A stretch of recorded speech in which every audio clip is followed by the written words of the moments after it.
السلام علیکم ورحمۃ اللہ وبرکاتہ. کیا حال ہے سب کا؟ اسمائل، صبح صبح اتنی اداسی کیوں چہروں پہ؟ نحمدہ ونصلی علی رسولہ الکریم، اما بعد فاعوذ باللہ من الشیطان الرجیم، بسم اللہ الرحمن الرحیم. رب اشرح لی صدری ویسر لی امری واحلل عقدۃ من لسانی یفقہوا قولی. قل هل يستوي الذین يعلمون والذین لا يعلمون. ہم نے رسول اللہ صلی اللہ علیہ وسلم کے قریبی ساتھی عظیم صحابی عبداللہ ابن مسعود کے بارے میں پڑھا. عبداللہ بن مسعود رضی اللہ عنہ ان صحابہ میں سے تھے جنہوں نے بہت پہلے اسلام قبول کیا تھا. اسلام قبول کرنے والوں میں سے ان کا نمبر کتنا تھا؟ 6 تھا. شاباش. ابن مسعود رضی اللہ عنہ کا اگرچہ قد چھوٹا تھا، جسم کمزور تھا، پنڈلیاں بہت باریک تھیں، لیکن اس کے باوجود انہوں نے بڑے بڑے کام کیے. خاص طور پر وہ کس چیز میں مشہور ہوئے؟ ان کا میدان کیا تھا؟ قرآن کی قرأت میں. نبی صلی اللہ علیہ وسلم نے فرمایا کہ 4 لوگوں سے قرآن سیکھو، اور ان میں سے نمبر 1 عبداللہ بن مسعود ہیں. عبداللہ بن مسعود کو نبی صلی اللہ علیہ وسلم نے کتنی صورتیں سامنے یاد کروائیں، سامنے سنائیں؟ 70، 1 بیس پر. عبداللہ بن مسعود کہتے ہیں کہ کوئی صورت ایسی نہیں جس کے بارے میں مجھے یہ معلوم نہ ہو کہ وہ کہاں اتری ہے، کب اتری ہے، اور ہر آیت کے بارے میں وہ جانتے تھے کہ اس کا شان نزول کیا ہے یا وہ کس کے بارے میں اتری، یعنی خاص طور پر جو آیات کسی کے بارے میں اتری. اس کے باوجود وہ کہا کرتے تھے کہ اگر مجھے یہ معلوم ہو کہ مجھ سے زیادہ کسی کے پاس قرآن کا علم ہے تو میں کیا کروں؟ اونٹ پر سوار ہو کر اس کی طرف چلا جاؤں. اس سے پتہ چلتا ہے کہ وہ علم کے کتنے حریص تھے اور اس کے ساتھ ساتھ ان کے اندر کتنی تواضع تھی. حضرت عمر رضی اللہ عنہ نے کس علاقے میں ان کو تعلیم دینے کے لیے بھیجا اور وہاں کے انتظامی امور کو دیکھنے کے لیے بیت المال وغیرہ کے؟ کوفہ میں. یس. اور کوفہ میں انہوں نے لوگوں کو بہت زیادہ تعلیم دی اور وہاں کے وہ فقیہ تھے، لوگ ان سے اپنے مسائل پوچھتے تھے، وہ ان کو فتویٰ دیا کرتے تھے. اور پھر انہی کے شاگردوں میں امام ابو حنیفہ بھی تھے. اس کے علاوہ نبی صلی اللہ علیہ وسلم سے ان کے خاص تعلق میں کیا چیز سامنے آتی ہے؟ کیا کرتے تھے وہ آپ کے لیے، آپ کی ذاتی خدمات میں سے؟ صاحب النعلین والوسادہ والمطہرہ، وضو کا برتن، جوتے، تکیا، اور اس کے علاوہ بھی جس چیز کی آپ کو ضرورت ہوتی تھی وہ ساتھ لے کر چلا کرتے تھے.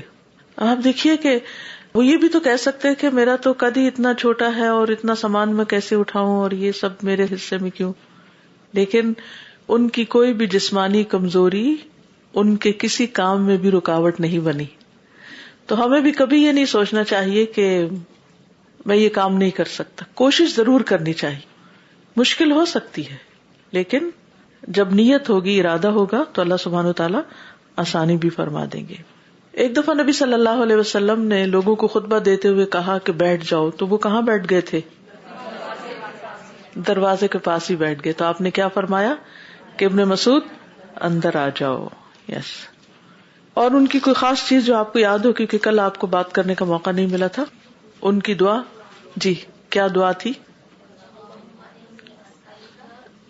ایمان اللہ یرتد ونعیم اللہ ینفد ومرافقت محمد صلی اللہ علیہ وسلم فی اعلی جنت الخلد. اور یہ دعا انہوں نے کس موقع پر مانگی؟ جب آپ نے ان سے فرمایا کہ مانگو دیے جاؤ گے. کس چیز سے روکنے والے تھے؟ بدعات سے، گھر والوں کو بھی اور باہر والوں کو بھی. فقہی مسائل میں اختلاف کے بارے میں ان کا کیا موقف ہوتا تھا؟ جب انہیں حضرت عثمان سے اختلاف ہوا تھا تو انہوں نے کیا کیا؟ ان کے پیچھے ویسے ہی نماز پڑھی، اپنی الگ جماعت نہیں کھڑی کر دی. ٹھیک ہے جی. فجر کے بعد سوتے نہیں تھے بلکہ تسبیحات کرتے اور وہ جو بار بار سورج نکلنے کا پتہ کر رہے تھے، تو سورج نکلنے کے کچھ دیر بعد کون سی نماز ہوتی ہے؟ اشراق کی نماز ہوتی ہے. ماشاءاللہ آپ نے تو کافی یاد رکھا ہے. اور کوئی بات ان کے بارے میں کہنا چاہیں جس نے بہت آپ پر اثر ڈالا اور بعد میں بھی آپ کو یاد آئی؟ دیکھیے، اصل علم وہ ہے جو آپ یہاں سے ساتھ لے جاتے ہیں، جو کتابوں میں نہیں ہوتا، جو آپ کے دل میں ہوتا ہے، اور جو پھر آہستہ آہستہ آپ کی شخصیت میں اترنے لگتا ہے، آپ کی شخصیت کا حصہ بن جاتا ہے، آپ کے عمل میں آ جاتا ہے. اصل علم وہ ہے جو ہمیں زینت بخشے. علم جو ہے نا ایک زیور کی طرح ہے، سب سے قیمتی زیور ہے جو ہمیں سجاتا ہے، صرف ظاہر سے نہیں، اندر سے بھی. تو جو شخص اس لیے علم حاصل کرتا ہے کہ اس کا باطن بھی سج جائے، اس کے اندر تقوی پیدا ہو، اس کے اندر ایمان میں اضافہ ہو، اور اس کے ساتھ ساتھ اس کے ظاہری اخلاق بھی اچھے ہوں، تو پھر اس کے علم حاصل کرنے کا شوق کبھی بھی ختم نہیں ہوتا، وہ کبھی بھی اس سے سیر نہیں ہوتا، وہ آگے بڑھتا چلا جاتا ہے. اور اگر علم حاصل کرنے کے مقاصد میں صرف ایک سرٹیفکیٹ لینا ہو، یا ایک کورس پورا کرنا ہو، یا صرف چند ایک مخصوص چیزیں کرنا ہی ہمارے ذہن پر حاوی ہو، تو پھر علم کو آپ انجوائے نہیں کر سکتے، وہ آپ کے دل کی راحت اور خوشی نہیں بن سکتا. تو اس کو انجوائے کیا کریں، اور اس کو پرسنلائز کیا کریں، انٹرنلائز کیا کریں کہ یہ میرے لیے ہے اور یہ کام اب مجھے بھی کرنا ہے. نیت ساتھ ساتھ کرتے چلے جائے، توفیق اللہ دے گا. یہ نہیں سوچیں کہ وہ تو بڑے عظیم صحابی تھے، انہیں تو آپ کی صحبت نصیب ہوئی اس لیے وہ تو کر سکتے تھے، میں تو بہت ہی کمزور انسان ہوں، کر نہیں سکتی. نہیں، ارادہ کرتے جائیں، دعا مانگتے جائیں، اللہ مجھے اس کی بھی توفیق دے، اللہ یہ صفت میرے اندر بھی آ جائے، اللہ میں بھی ان لوگوں کی اتباع کروں، کیونکہ صراط الذین انعمت علیہم، یہ واقعی وہ لوگ ہیں جن پر اللہ سبحانہ وتعالیٰ نے انعام کیا. تو اللہ سبحانہ وتعالیٰ ہمیں بھی توفیق دے کہ ہم بھی ان کے راستے پر چلیں. اور ضروری نہیں ہوتا کہ ہر چیز ہمیں لفظ بلفظ یاد رہ جائے اور ہمارے حافظے میں ہی ہو، کیونکہ بعض لوگ اس پہ پریشان ہوتے ہیں کہ ہم پڑھتے ہیں، سنتے ہیں، پھر بھول جاتے ہیں، تو کیا فائدہ پڑھنے کا. نہیں، اگر وہ آپ کے عمل میں آ گیا نا تو یہ سب سے بڑا حفظ ہے. ٹھیک ہے، بولیے. مثلا میں کہہ رہی تھی کہ کیا بات تھی کہ جو آپ صلی اللہ علیہ وسلم نے ان کو اتنے قریب رکھا تھا کہ جب جو نہیں آ سکتا تھا ان کے پاس وہ جا سکتے تھے. تو میں اتنی بیلنس پرسنالٹی تھی کہ علم کے ساتھ ساتھ آپ کی خدمت کے ساتھ ساتھ ہی was also taking care of the family کے میٹرز میں، کہ so watchful about his family, کہ جب انٹر ہوتے ہیں تو وائف کے اوپر بھی دیکھتے ہیں وہ کیا کر رہی ہیں. He was not ignorant. تو کتنی بیلنس پرسنالٹی تھی، اینڈ دیٹس دا تھنگ کہ دیٹس میڈ ہم سو کلوز ٹو پروفیٹ صلی اللہ علیہ وسلم. تو میں اپنے لیے سوچی تھی کہ ہم ایک کام کرتے ہیں تو دوسرا کتنا اگنور کر دیتے ہیں. جی سازا جی، مجھے خیال آ رہا تھا کہ صحابہ کی عظمت کا آپ نے ذکر کیا، تو اس عظمت کے پیچھے جو ایک کامن چیز سب میں دیکھ رہے ہیں، سیکریفائس اور ہارڈ شپ کو بیئر کرنا. جیسے ابھی عبداللہ بن مسعود رضی اللہ عنہ کے بارے میں کہ وہ کہتے تھے کہ اتنے علم کے باوجود کسی اونٹ پہ سوار ہو کے تو کہیں بھی جانا پڑے جائیں گے. تو اونٹ پہ سوار ہو کے جانا از اے ویری ہارڈ تھنگ. یس. اور بیئر کرنا کہ کوئی کہاں بھی ہے، تو ظاہر ہے ایک سیکریفائس اور ہارڈ شپ نہ ہو. بھی ہوتی تھی، گرمی بھی ہوتی تھی، برفیں بھی کچھ علاقوں میں پڑتی تھی، تیز لو بھی چلتی تھی، دن کے علاوہ راتیں بھی بڑی گرم ہوتی تھی، سفر آسان نہیں تھے. لیکن آج آپ دیکھیے کہ ہمارے پاس ساری سہولتیں ہیں، اللہ نے بہترین گاڑیاں دی ہیں، ہر طرح کی کولنگ ہیٹنگ کا انتظام ہے، سڑکیں اتنی بہترین ہیں، ٹریفک کا انتظام اتنا اچھا ہے. اس کے باوجود گھر سے گاڑی نکال کے یہاں تک پہنچنا ہمارے لیے بڑا ہی مشکل ہے، نائٹ میئر ہے. اتنی دور جائیں گے چلا کے، اللہ، پھر ہم ان کے مقام اور ان کے مرتبے کو کہاں پہنچ سکتے ہیں، اور ان کے راستے پر کہاں سے چل رہے ہیں. ہم تو مانگتے ہیں ہر نماز میں صراط الذین، ان لوگوں کا راستہ جس پہ وہ چلے، جو کام انہوں نے کیا ہمیں بھی کرنے کی توفیق دے. تو پھر ان کے راستے پہ تو ہم نہیں چل رہے نا، ہم تو آرام کے راستے پہ چل رہے ہیں. جی استاذہ، ابھی آپ نے فرمایا نا کہ کوئی ایسی بات جو آپ کے ذہن میں رہے گی، تو استاذہ مجھے یہ بات ذہن میں رہے گی کہ سبحان اللہ اتنی قربت تھی گھر کے اندر، باہر آنا جانا اتنا فریکوینٹ ہوتا تھا کہ لوگ ان کو اہل بیت میں سے سمجھتے تھے. تو یہ کتنا بڑا آنر ہے کہ وہ تھے نہیں اہل بیت میں سے، تو لوگ سمجھتے تھے. اور اس میں سمجھتی ہوں کہ جو کچھ انہوں نے لرن کیا دیکھ کے رسول اللہ صلی اللہ علیہ وسلم کی صحبت سے، وہ ان کے عمل میں بھی تھا. ان کا جیسے مینرزم بھی ایسا ہوگا نا کہ لوگوں کو لگتا تھا کہ یہ ان کے گھر والوں میں سے ہیں. Valid point. جب یہ سوال کیا گیا کہ کسی ایسے شخص کے بارے میں بتائیے جو سب سے زیادہ نبی صلی اللہ علیہ وسلم کی طریقے میں، مینرز میں، چال ڈھال میں، وضاقتہ میں قریب ہو، تو کیا بتایا گیا کہ ابن مسعود کو دیکھو. اور آپ نے خود بھی کیا فرمایا تھا کہ میرے بعد کیا کرو؟ ابن مسعود کا عہد یا طریقہ اختیار کرو. السلام علیکم ورحمۃ اللہ. وعلیکم السلام. جی اتنی ایمانداری تھی کہ بکریاں چرا رہے ہیں تو رسول خدا صلی اللہ علیہ وسلم اور ابو بکر صدیق وہاں گئے. انہوں نے کہا دودھ کے لیے تو کہا گیا کہ میں امین ٹھہرایا گیا ہوں کہ میں اتنی ایمانداری تھی کہ جنگل میں بکریاں چرا رہے ہیں. کون جانتا ہے کہ کوئی کیا کرے. جی اسی وجہ سے ان کے کاموں میں برکت بہت تھی نا, ان کی زندگیوں میں بہت برکت تھی. کہ ایک ہوتا ہے لوگوں کے ڈر سے کسی غلط کام کو چھوڑ دینا, اور ایک ہوتا ہے اللہ کے ڈر سے. سازا ان کا جو قرآن سے جو تعلق تھا وہ بہت انسپائر کر رہا تھا کہ بار بار اس کا ذہن میں خیال آتا تھا کہ ان کی فزیک اور ان کا جو اپیرنس تھی اس کے مقابلے میں بعد میں یہ مفسر قرآن ٹھہرے, اور نبی صلی اللہ علیہ وسلم نے ان سے فرمائش کی کہ مجھے قرآن سنائیں. اور کس طرح کا تعلق ہوگا ان کا, یہ بہت فیسینیٹ کر رہے کہ اللہ سبحانہ تعالیٰ ہمیں بھی توفیق دے کہ, کیونکہ نیچرلی اتنا وقت گزرتا ہوگا دن کا کہ اب وہ اتنے وثوق سے کہہ سکتے تھے کہ میں جہاں سے کوئی اگر جاننا چاہے تو مجھے اس کا پتہ ہے.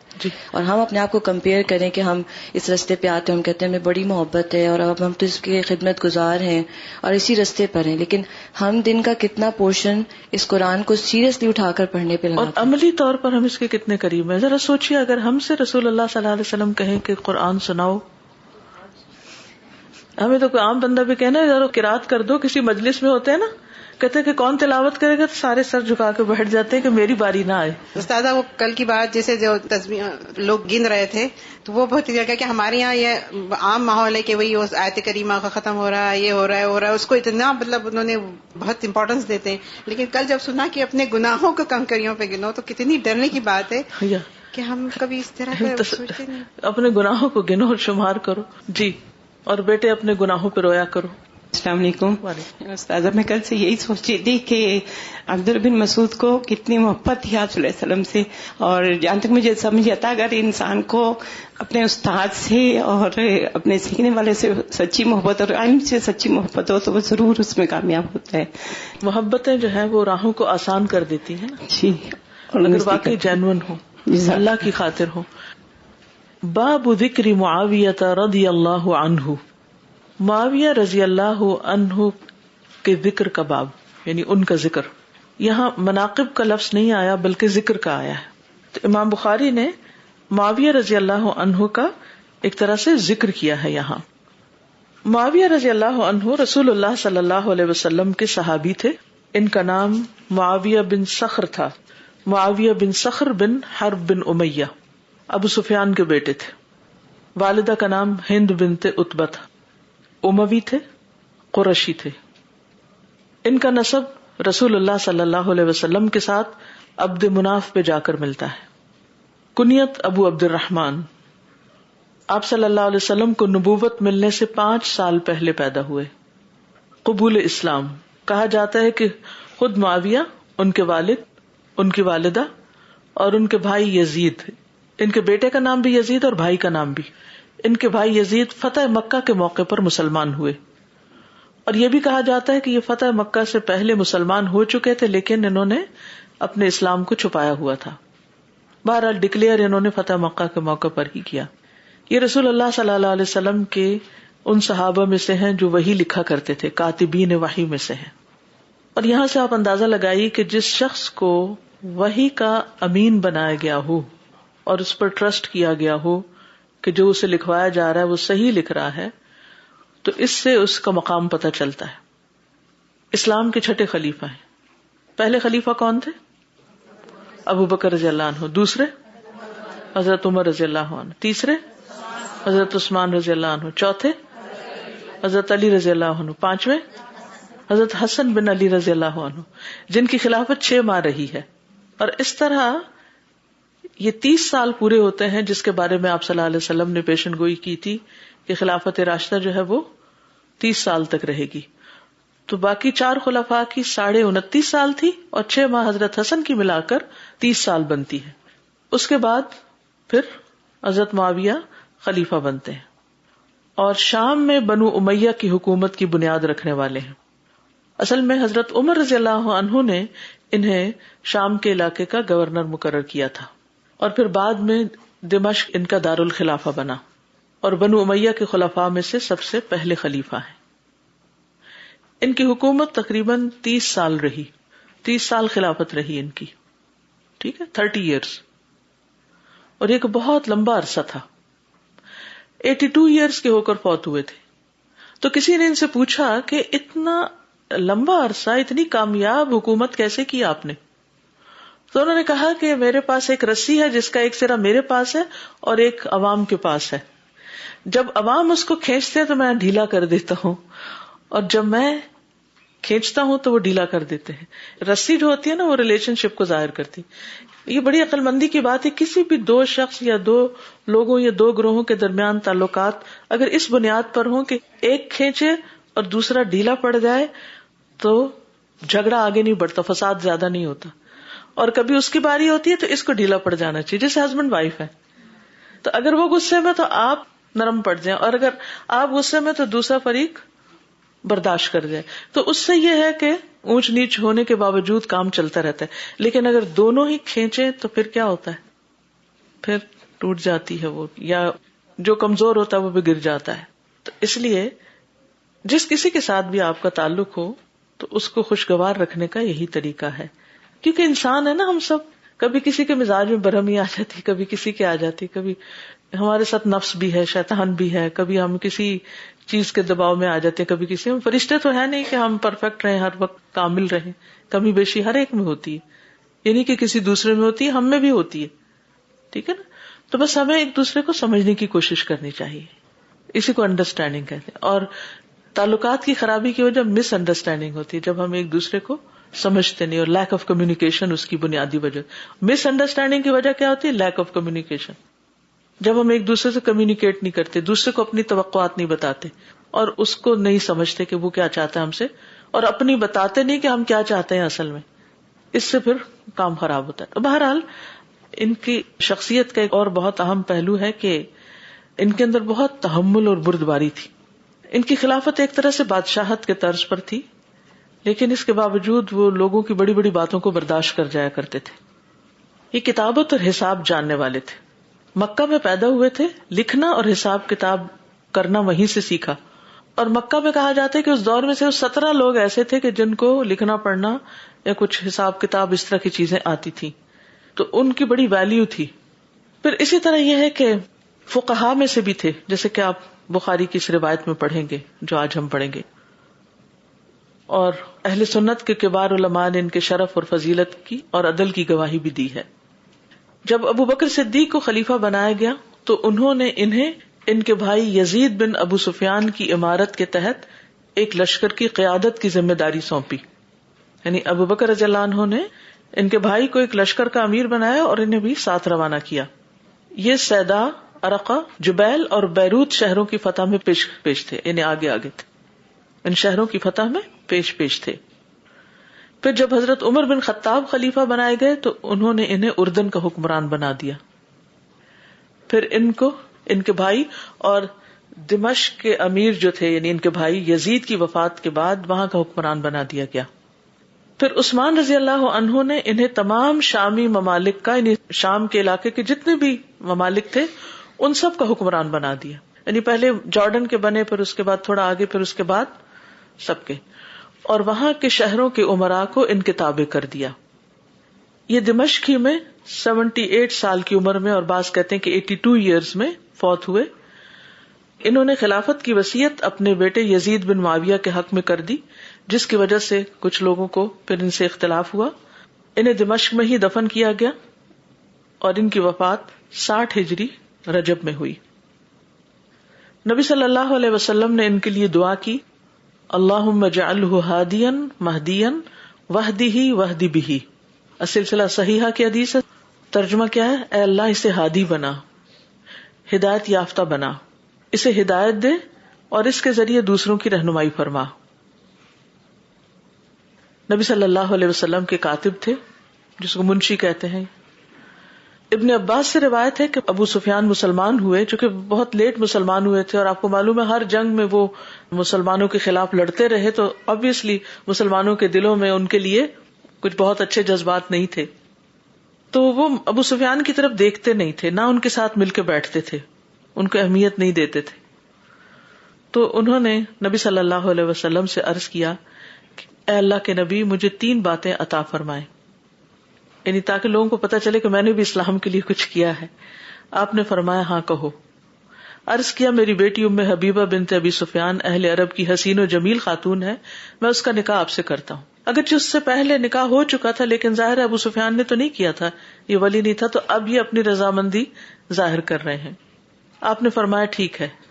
تو اس سے ابو سفیان کیا ہوئے؟ نبی صلی اللہ علیہ وسلم کے سسر ہوئے. اور معاویہ پھر کیا ہوئے؟ برادر اللہ صالح جس کو کہتے ہیں نا، صالح بنتے. انہوں نے کہا اور معاویہ کو اپنے لیے کاتب مقرر کر لیں. آپ نے فرمایا ٹھیک ہے. اور عرض کیا آپ مجھے امیر بنا دیں کہ میں کفار سے لڑتا رہوں جیسا کہ میں مسلمانوں سے لڑتا تھا. آپ نے فرمایا ٹھیک ہے، یعنی میں اپنی پچھلی غلطیوں کا کفارہ کر دوں. میں سوچتی ہوں کہ نبی صلی اللہ علیہ وسلم کا بھی کتنا بڑا دل تھا نا، کتنا بڑا دل تھا کہ ان لوگوں کو جنہوں نے زندگی بھر آپ سے دشمنی کی ان کو بھی اعتماد دیا، ان سے بھی کام لیا. ہمارا حال یہ ہے کہ اگر ایک دفعہ ہماری کسی سے کوئی لے دے ہو جائے، کوئی انبن ہو جائے، کوئی اختلاف ہو جائے، کسی موقع پر کوئی ہماری رائے سے اتفاق نہ کرے تو ہم دل میں گرہ لگا لیتے ہیں. یا ہم کسی سے کچھ توقع کر رہے ہیں اور اس کی کوئی اور مجبوری ہو وہ نہیں ہم سمجھتے، ہم اپنے دل میں ناراضگی رکھ لیتے ہیں، پھر سلام کرنا چھوڑ دیتے ہیں، پھر مسکرانا چھوڑ دیتے ہیں. لیکن آپ صلی اللہ علیہ وسلم جو سب کے لیے اسوہ حسنہ تھے، آپ نے ان سب لوگوں کو برداشت کیا. خالد بن ولید کو آپ دیکھیے، خالد بن ولید کے باپ جو ولید بن مغیرہ جو تھا وہ بھی آپ کے دشمنوں میں سے تھا. پھر امیہ بن خلف، اس کے بیٹے صفوان جب مسلمان ہوتے ہیں ان کو آپ اتنا دیتے ہیں کہ وہ 2 پہاڑوں کے درمیان جو وادی تھی وہ بکریوں کی بھر کے ان کو دے دی. پھر اسی طرح ابو جہل کا بیٹا اکرمہ، ان کو معاف کر دیتے ہیں.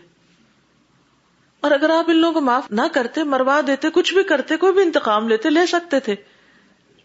آپ ان کو دور کر دیتے، ٹرسٹ نہ کرتے، کر سکتے تھے. لیکن جب اللہ تعالیٰ کسی کو معاف کر دیتا ہے، جب کوئی اسلام لے آتا ہے، پھر اس کے بعد کیا ہوتا ہے؟ جب کوئی توبہ کر لیتا ہے تو پھر کیا ہوتا ہے؟ اسلام پچھلے سارے گناہوں کو معاف کر دیتا ہے، توبہ پچھلے سارے گناہوں کو معاف کر دیتی ہے. جب کوئی آپ سے سوری کر لیتا ہے تو اپنے دل کو صاف کر لینا چاہیے، بس بات ختم، کیونکہ سب انسان ہے. تو جب اللہ معاف کر دیتا ہے، جب نبی صلی اللہ علیہ وسلم کے اسوہ حسنہ میں یہ ہے کہ آپ اپنی جان کے دشمنوں کو معاف کر رہے ہیں، وہ شخص جو آپ پہ تلوار تان کے کھڑا ہے، جب آپ کے ہاتھ میں تلوار آتی ہے تو کس طرح آپ اس کو معاف کر دیتے ہیں؟ تو اس طرح دین پھیلا ہے، اس سے برکت ہوتی ہے. اور یہ ٹھیک ہے مشکل ہے لیکن ناممکن نہیں ہے.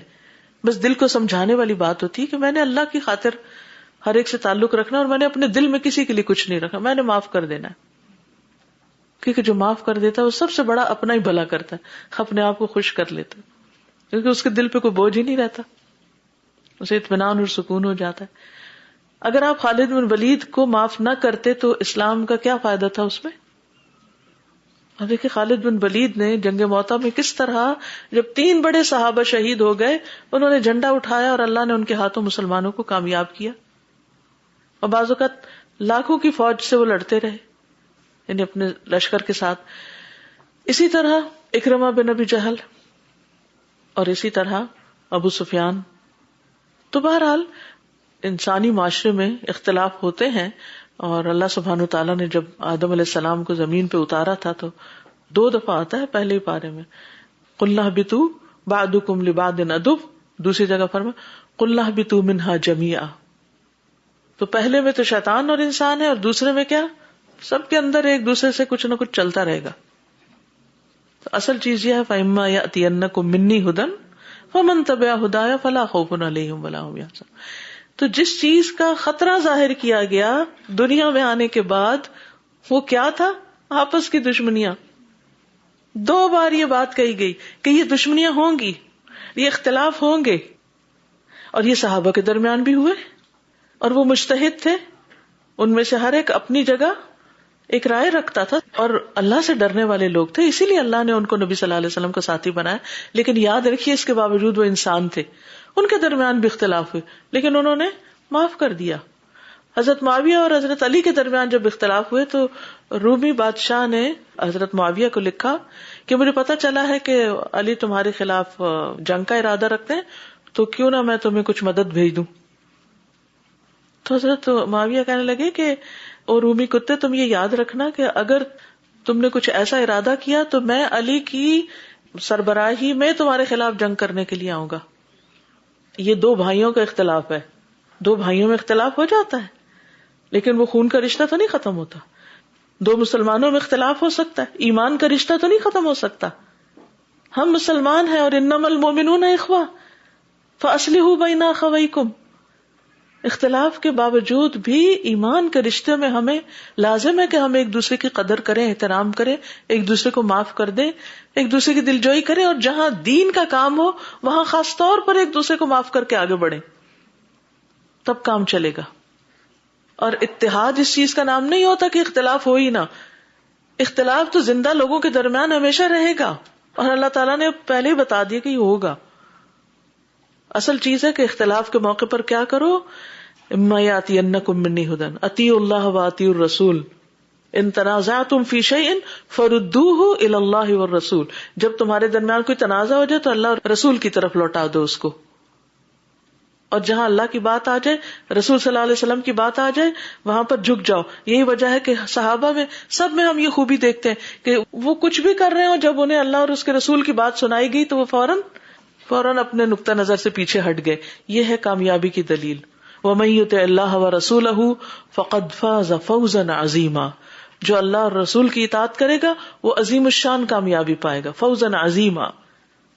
دنیا میں بھی کامیاب ہوتا ہے انسان, اور آخرت کے لیے بھی کامیابی ہوتی ہے جب انسان اپنے آپ کو ان کے حکم کے آگے جھکا دیتا ہے. سمعنا وأطعنا, ہماری کوئی انا نہیں. شیطان اور انسان میں یہی فرق ہے کہ انسان پلٹ آتا ہے جس کے اندر ایمان ہوتا ہے, اور ہمیں پلٹنا چاہیے.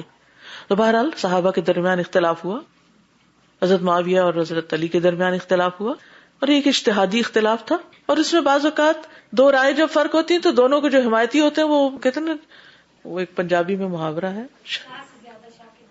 شاہ سے زیادہ شاہ کے وفادار جو ہے نا, وہ بعض اوقات گڑبڑ کر جاتے ہیں آپس میں جھگڑ کے, اور اس میں پھر چیزیں آؤٹ آف کنٹرول ہو جاتی ہیں. اور اسی طرح ایک اور محاورہ بھی ہے, وہ پتہ نہیں یہاں سوٹ کرتا یا نہیں, کہتے ہیں چور نہ لو پانڈ کالی. یعنی دوسرے ہیں جو وہ اس سے بھی جلدی بعض اوقات کرتے ہیں, تو اس سے بعض اوقات مشکل ہو جاتی ہے. تو بعض اوقات دو لوگوں کے درمیان اختلاف رہے تو بہت بڑا نہیں بنتا. جیسے میاں بیوی کے درمیان اگر کچھ انبن ہے نا تو بہت بڑی نہیں بنتی, لیکن اگر میاں اپنے پیرنٹس کو اور بیوی اپنے پیرنٹس کو بتا دیتی ہے اور دو خاندان جب انوالو ہو جاتے ہیں تو رائی کا پہاڑ بن جاتا ہے. تو اس لیے جھگڑوں میں کوشش یہ کرنی چاہیے کہ جتنا اس کو سمیٹ کے رکھیں اتنا ہی بہتر ہے, آگے نہ پھیلائیں اس نیگیٹیوٹی کو. اللہ یہ کہ آپ سے کنٹرول نہیں ہو رہا, معاملہ حد سے بڑھ گیا ہے, اور تو مدد چاہیے ہی ہوتی ہے, وہ ایک اور سچویشن ہوتی ہے, لیکن چھوٹی چھوٹی باتوں میں ہر ایک کو انوالو نہ کریں. بہرحال تو نبی صلی اللہ علیہ وسلم کی کامیابی کی بہت بڑی وجہ یہ تھی کہ آپ سب کو ساتھ لے کے چلے تھے, ذاتیات سے اوپر اٹھ کے. پھر اس کے بعد ہم دیکھتے ہیں کہ رسول اللہ صلی اللہ علیہ وسلم نے ایک بار ان سے کچھ لکھوانے کے لیے انہیں بلا بھیجا, تو پتہ چلا وہ کھانا کھا رہے ہیں. آپ نے دوبارہ پیغام بھیجا تو ابھی بھی کھانا کھا رہے تھے. آپ نے فرمایا اللہ اس کا پیٹ نہ بھرے. تو بعض لوگوں نے اس کو ان کے خلاف تان بنایا کہ نبی صلی اللہ علیہ وسلم ان کو بد دعا دی. ایسا نہیں تھا. نبی صلی اللہ علیہ وسلم یا عربوں کی ایک عادت یہ بھی تھی کہ جیسے کسی سے کچھ خفا ہوتے تو کہتے تربت یدا کا, تمہارے دو ہاتھ خاک آلود ہوں, یعنی تم کچھ کام کرو. ہاتھوں کو مٹی کب لگتی ہے؟ جب یعنی کچھ کرنے والے بنو. تمہاری ناک خاک آلود ہو یعنی کہ زمین پہ لگے تو اس کا مطلب ہے کہ تم سجدے کرنے والے بنو. تو یہ ایک طرح سے یعنی کہ ناراضگی کا کچھ اظہار تھا, لیکن بد دعا نہ سمجھا جائے اس کو, کیونکہ آپ نبی صلی اللہ علیہ وسلم کے کاتب تھے. اور اس کا یہ نہیں کہ اس کے بعد آپ نے ان سے کام لینا چھوڑ دیا یا ان سے بولنا چھوڑ دیا, ایسا کچھ بھی نہیں. اور آپ نے یہ بھی فرمایا کہ اللہ میں ایک انسان ہوں, میں تو مسلمانوں میں سے جس کسی پر کوئی لعنت کروں یا اس کو برا کہوں تو اس کو اس کے گناہوں کی پاکی اور اس کے لیے اجر کا ذریعہ بنا دے. وہ سوری کا کارڈ ہے نا, اس میں یہ دعا لکھی ہوئی ہے. یہ اصل میں تو نبی صلی اللہ علیہ وسلم کی دعا ہے کہ بعض اوقات میں بھی انسان ہوں, مجھے غصہ آ جاتا ہے, اور اگر میں کسی کے بارے میں کچھ کہہ دوں تو وہ اس کے لیے اجر کا باعث بنا دے اور اس کی غلطی کو معاف کرنے کا ذریعہ بنا دے, تو اس میں بھی خیر ہوتی. یعنی آپ کی دعا بھی لگتی ہے اور آپ کی ناراضگی جو ہے اس پر بھی آپ کی دعا ہے وہ بھی لگ جاتی ہے. پھر اسی طرح حضرت ام حبیبہ جو تھی وہ اپنے ان بھائی سے محبت بھی کرتی تھی. تو ایک دفعہ کہنے لگی اے اللہ مجھے اپنے شوہر رسول اللہ صلی اللہ علیہ وسلم، اپنے والد ابو سفیان اور اپنے بھائی معاویہ سے فائدہ دے. نبی صلی اللہ علیہ وسلم نے فرمایا تم نے اللہ سے مقرر شدہ مدتوں اور گنے چنے ایام اور تقسیم شدہ رزق کا سوال کیا ہے، یعنی صرف دنیا کا تھوڑا سا فائدہ مانگا ہے. ان میں سے کسی چیز کو وقت مقرر سے مقدم یا مؤخر نہیں کیا جا سکتا. اگر تم اللہ سے سوال کرتی کہ وہ تمہیں آگ کے عذاب یا قبر کے عذاب سے پناہ دے تو وہ بہتر اور افضل ہوتا. یعنی تم نے یہ جو دعا مانگی کہ مجھے بھائیوں سے فائدہ ہو، اس سے بہتر ہے تم عذاب قبر اور آگ کے عذاب سے پناہ مانگو. تو اس میں بھی ہمارے لیے ایک سیکھنے کی بات ہے کہ دنیا کی کوئی نعمت مانگے تو آخرت نہ بھولیں. ربنا آتنا فی الدنیا حسنۃ وفی الآخرۃ حسنہ. یہ دنیا میں تو چند دن رہنا ہے. اچھا بعض اوقات ایسا ہوتا ہے نا کہ بچے جب بڑے ہو رہے ہوتے ہیں نا تو دنیا کو ایکسپلور کر رہے ہوتے ہیں اور دنیا کی چیزوں کی محبت ان کو آنے لگتی ہے کہ یہ بھی کریں وہ بھی کریں، بڑے بڑے کام کریں. ایک فیز آتا ہے بچوں کے اوپر، تو اس میں بہت پیار سے چھوٹی چھوٹی بات کر دیا کرے بچوں کو کہ ہاں اچھی بات ہے، کوشش کرو، محنت کرو، لیکن یہ تو تھوڑے دن کے لیے، جہاں ہمیشہ جانا ہے اس کے لیے اس سے بھی زیادہ کرو. And full stop. جی ہم فل اسٹاپ نہیں لگاتے، on and on and on. لہٰذا وہ کیا کرتے ہیں، کان بند. پھر چونکہ یہ نبی صلی اللہ علیہ وسلم کے سسرالی رشتے دار تھے تو آپ صلی اللہ علیہ وسلم نے اس بارے میں بھی فضیلت بتائی ہے. آپ نے فرمایا بے شک قیامت کے دن میرے نسب کے رشتوں اور سببی ہوتا ہے جو کسی وجہ سے رشتہ بنا ہو، جیسے رضاعت ہوتی ہے، اور سسرالی رشتوں. آپ نے سحری کا لفظ استعمال کیا. ان کے سوا سب ناطے کٹ جائیں گے. یعنی ان الانساب یوم القیامت تنقطع غیر نسبی و سببی و سحری. نبی صلی اللہ علیہ وسلم نے ان کے بارے میں ایک پیشن گوئی یہ بھی کی تھی کہ یہ اللہ کے راستے میں جہاد کریں گے. حضرت انس کی خالہ ام حرام بنت ملحان کہتی ہیں کہ ایک دن نبی صلی اللہ علیہ وسلم ہمارے گھر تشریف لائے اور میرے قریب ہی سو گئے، یعنی گھر میں سو گئے. پھر جب آپ بیدار ہوئے تو مسکرا رہے تھے. میں نے عرض کیا کس چیز نے آپ کو ہنسایا؟ فرمایا میری امت کے کچھ لوگ میرے سامنے پیش کیے گئے جو غزوہ کرنے کے لیے اس سبز دریا پر سوار ہو کر جا رہے تھے جیسے تخت پر بادشاہ ہوں. میں نے عرض کیا پھر آپ میرے لیے بھی اللہ سے دعا کر دیجئے کہ وہ مجھے بھی ان میں سے بنا دے. اور یہ خاتون ہے ام حرام بنت ملحان. آپ نے ان کے لیے دعا فرما دی. پھر آپ دوبارہ سو گئے اور پہلے کی طرح اس مرتبہ بھی کیا، بیدار ہوئے، مسکرائے. ام حرام نے بھی اسی طرح سوال کیا اور پھر آپ نے وہی جواب دیا. انہوں نے پھر کہا کہ آپ اللہ سے دعا کریں کہ مجھے بھی ان میں سے بنا دے. آپ نے فرمایا تم پہلے والوں کے ساتھ ہوگی. یعنی آپ نے ایک لشکر اور اس کے بعد دوسرے کے بارے میں دیکھا. تو چنانچہ وہ حضرت معاویہ کے زمانے میں اپنے شوہر عبادہ بن صامت کے ساتھ مسلمانوں کے سب سے پہلے بحری بیڑے میں شریک ہوئی جس کی قیادت معاویہ کر رہے تھے. غزوہ سے لوٹتے وقت جب شام کے ساحل پر لشکر اترا تو ام حرام کے قریب ایک سواری لائی گئی. گھوڑے کی بات آتی ہے، اور جب اس پہ سوار ہوئی تو گر گئی اور وہی ان کا انتقال ہو گیا، یعنی شہید ہو گئی. اللہ کے راستے میں نکلی ہوئی تھی اور کہا جاتا ہے کہ قبرص میں، سائپرس میں ان کی قبر ہے. اس جہاد میں شامل ہونے والوں کے لیے بخشش کی خوشخبری بھی ہے. آپ نے فرمایا میری امت میں سب سے پہلے جو لوگ بحری جنگ لڑیں گے ان کے لیے جنت واجب ہے. ام حرام کہتی ہے میں نے عرض کیا اللہ کے رسول کیا میں انہی میں سے ہوں؟ آپ نے فرمایا تم انہی میں سے ہو. پھر نبی صلی اللہ علیہ وسلم نے فرمایا میری امت میں سب سے پہلے جو لوگ قیصر روم کے دارالحکومت قسطنطنیہ پر جو اب استنبول ہے اس پر حملہ آور ہوں گے وہ مغفرت یافتہ ہے. میں نے عرض کیا اللہ کے رسول میں بھی ان لوگوں میں سے ہوں؟ آپ نے فرمایا نہیں، کیونکہ وہ اس سے پہلے ہی شہید ہونے والی تھی.